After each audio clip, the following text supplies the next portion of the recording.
Hello everyone, this is Frosty and welcome to my channel. So basically, it's been a while since I uploaded to this channel, but what do I know? Maybe someone might pick up this video.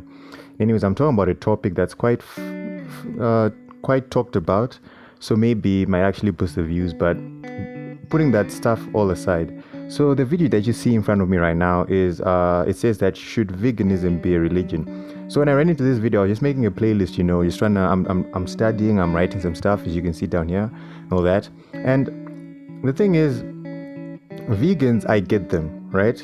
I really do get them. But then this argument doesn't work, because with veganism, it doesn't work to just say that, well, this is going to be a system where we basically now treat veganism as a religion. So what are we praying at? What are we aspiring for? Except that when you're looking at vegans, you actually do know what you're aspiring for. So you can say that, but then how does that equate to a religion? For example, if you want to compare the religion that I'm most familiar with, which is Christianity, because, well, I am a Christian to a certain extent, but I would understand better if what exactly they mean. So I watched the video, and there's certain things that this person who's advocating for this is saying that I don't get, and I just don't know what exactly they're trying to do.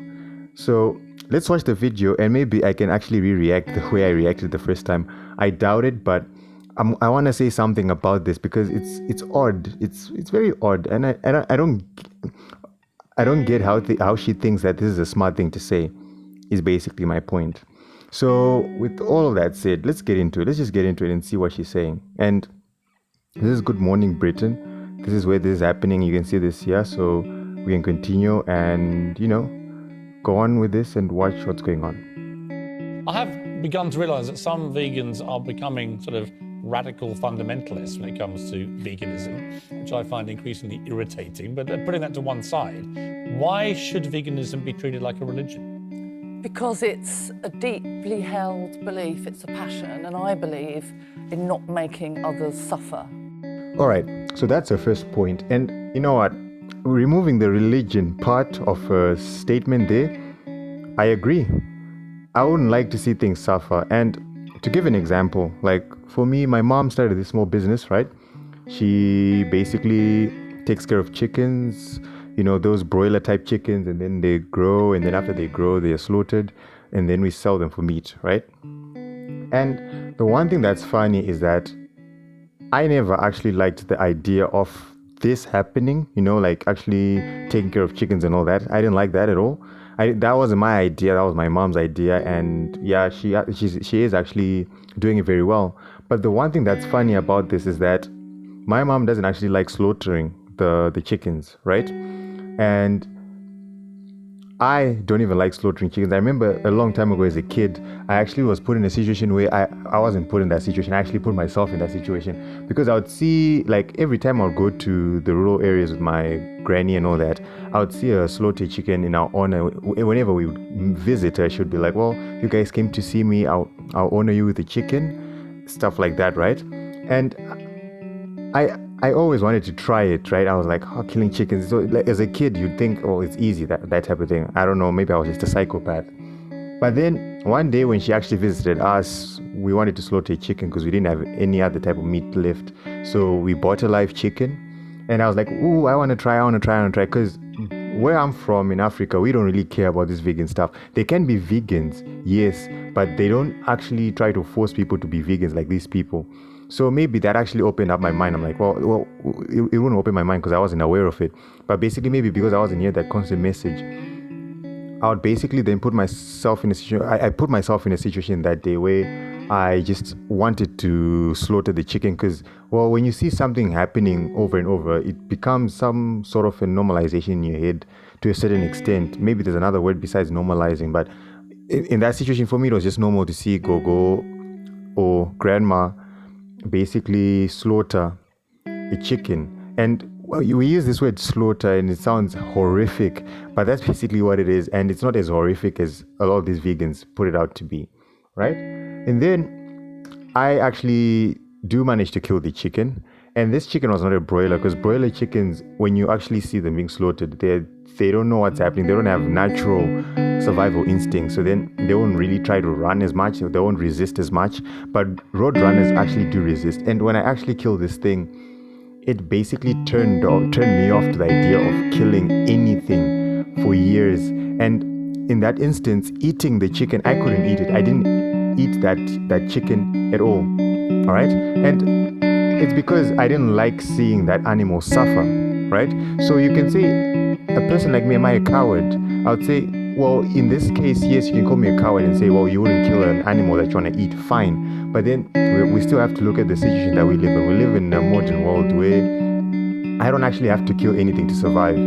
But I still understand the suffering aspect of it. I get, but I'm not going to force that idea onto other people. And these people trying to make veganism a religion, they're trying to then force people to be vegans, just like how some radical Christians force people to be Christians, and that's a bad idea. In any ways, like I said previously, you can't equate the idea of veganism, right, to the levels of religion like Christianity and any other religion, right? You can't do that. So yes, normal people don't want to see anything suffer, right? And especially it's a life. Like, you can actually sense that something has changed after something has been killed. It depends on how much of a degree you ignore these things. Like for me, ever since my mom, like, she's on her third batch of chickens that she's rearing and, selling and all that.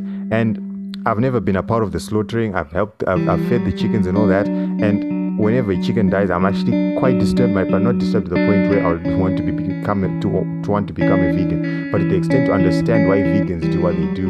Yes, we don't like to see things suffer. I don't like seeing slaughtering. And I've heard horrifying stories. Even my dad has told me horrifying stories of him saying that he would never eat beef in like weeks if you actually see a cow being slaughtered back in the rural areas, because they say they would use an axe and all that, and it's very, very disturbing to see. And a lot of men in places where, let's say, they gather in a rural area and they want to slaughter a cow for the event that's happening, right? Because a lot of people actually eat meat, and a lot of men would actually shy away. They'll try so hard to avoid having to kill the thing. But since you're all men, you actually do it as a team anyways, because you're the men that's there, you need to do it. But a lot of men don't actually like to do it. So your argument doesn't work.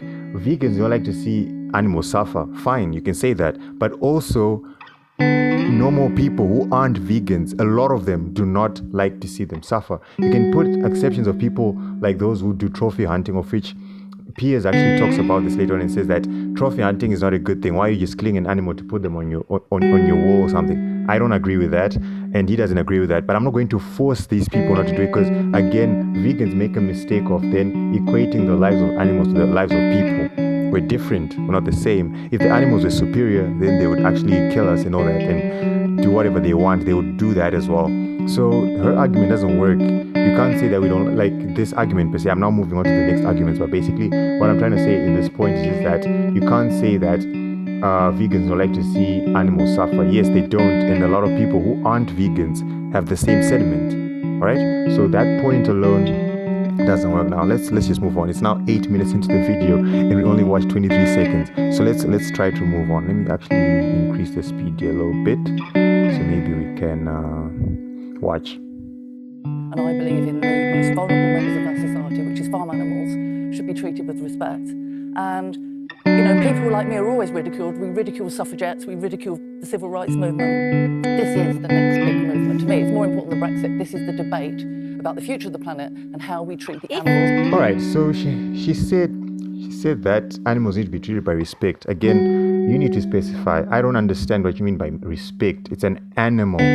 Sure, the way people treat their cats and dogs is completely different from the way chickens or cows are treated, right? And by the same person. Let's say I'm a farmer. I have a dog, right? I have my dog as a pet. This is an example. I don't have a dog. I don't have pets. But if I have a dog as a farmer and I also rear animals like cows, let's just use a cow as an example, right? And from the example I used previously where my dad basically described the brutal slaughtering of a cow, right? I would do that as a cow farmer, kill the animal, right? And I would still respect my dog because I would still respect my dog, but that doesn't mean I didn't show some semblance of respect to the cow. I don't know if what I'm saying makes sense, but I don't know if me killing the cow, if I do it in a disrespectful way, but you still need to define what you mean by respect. Like, that's my point. I don't understand what she means by respect, because you can respect your dog, right? You can respect your dog because it has a certain role it plays. It's your pet, but the animal is, I'm only rearing that animal so that I can use it for food. So again, what do you mean by respect? People like this usually have this problem where they don't elaborate on any of their points, and and it's hard to basically deal or criticize some of their points, because, well, it's easy to criticize their points, but it's hard to criticize them to the bone, because their points are so broad that they are hide behind that broadness to sound like they're saying something big, but they're basically saying nothing. So that's one thing I hate about these arguments. But yeah, let's continue. We share it with. If it's treated as a religion, what would that mean for you? How would that change your life? Would you set up a church? We would be less ridiculed. You know, we sit on a plane to Pakistan. My glass of wine is taken away. I wear a headscarf when I go to Pakistan. But a man comes and sits next to me and he's eating chicken curry. So it would make people. All right. So I honestly forgot the religion in Pakistan, so we can actually search that right now. So let's just search this. All right. So let's just search that for a second because I forgot. They're Muslims, right? They are Islamic. All right. So I've been to Saudi Arabia and there are Muslims there as well. Women are required to wear that stuff. So if you're going there, you already know that. Sure, you can argue how bad that is, how that's unfair for women and all that. Yes, you can argue that. But once you're going to a place that you chose to go to, you know the rules that are there, and you know you're supposed to follow those rules. So you can't complain about that. And that has nothing to do with the vegan debate. And then secondly, you've got you said the man who sits next to you eating meat and you're not allowed to. I don't know if that's the case. If Muslims don't, let's just argue, for now, let's just say that Muslims do not allow women to eat meat. Again, that is the rule that's set. I really don't get what she's saying here.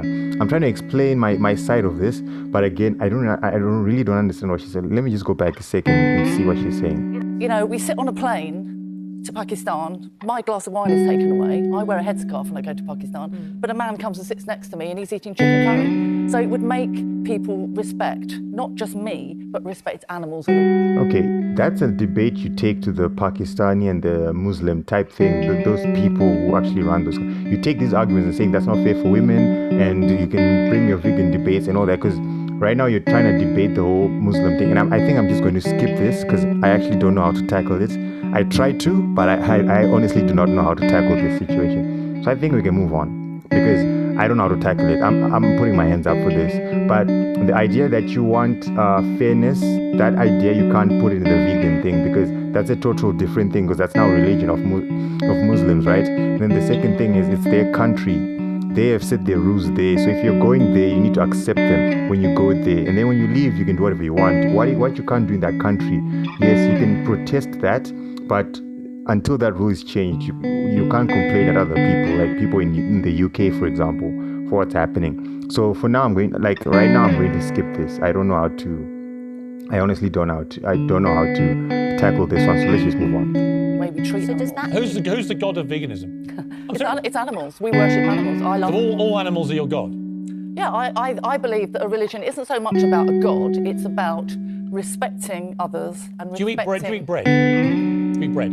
I eat bread, yes. Right, you're aware that in the process of wheat manufacture and bread making, that literally billions of insects get murdered. I'm not saying that vegans are perfect. no, I I'm eat just- All right, so Piers brings up a very excellent point here. And he says that, well, since you're saying that it's a religion now, what do you worship? And then she says that, well, we worship all animals because the animals are going to be what we're trying to save, respect, all that jazz, right?